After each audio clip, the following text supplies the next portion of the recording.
here we are. This is S.x Love Psychedelics, and I'm your host, Dr. Kat. Bringing you psychosexual conversations that will leave you intellectually turned on and hungry for more.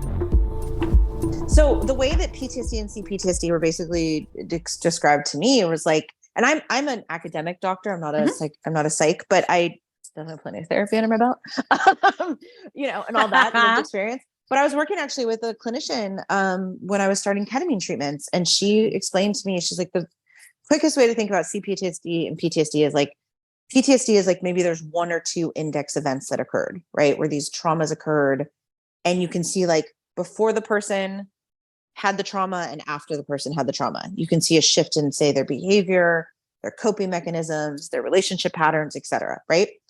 CPTSD is compounded trauma over and over and over, and it actually shapes the behavior, the nervous system, almost like the personality of the survivor. And it's so deeply wound that it's a lot of deep work to get into like, who was I even before said traumas? And so it just requires a lot more like going to the it's like going like you're chiseling, right? You just got to keep chiseling away. It just requires a lot more of like the unpacking to get to like the core stuff of how those traumas impacted your coping mechanisms, your behaviors, but again, like became so deeply embedded in the self that there's it's hard to separate the two. Yeah, it's the blend. It's like a blendedness of all these parts that have been formed from the multiple traumas. Yeah, exactly. And they all have, like, I'm sure you're familiar with IFS. Like they're all, and IFS and psychedelics are like besties. Those parts created out of these traumas to cope with, to survive, to do all the things, right? Have like their own ecosystems within them also. They have their own behaviors, they have their own coping mechanisms, their own voices, at times. Like, how do you then unravel that from the true self? And how do you bring on, the true self more and more? And I think psychedelics can do amazing, amazing things for PTSD. They already are.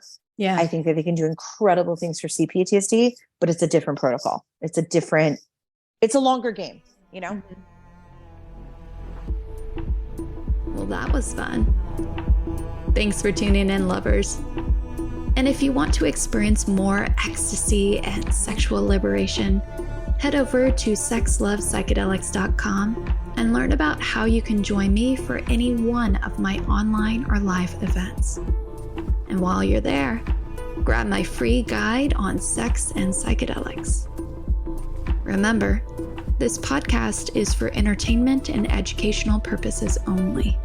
Please contact your healthcare provider and local law before pursuing any of the products or psychedelics discussed. And one final note here. I make this show specifically for you. If you're loving the show, then be sure to leave me a review in iTunes or Spotify to let me know. Happy to be here and happy to serve. I'll see you next time on S.x Love Psychedelics.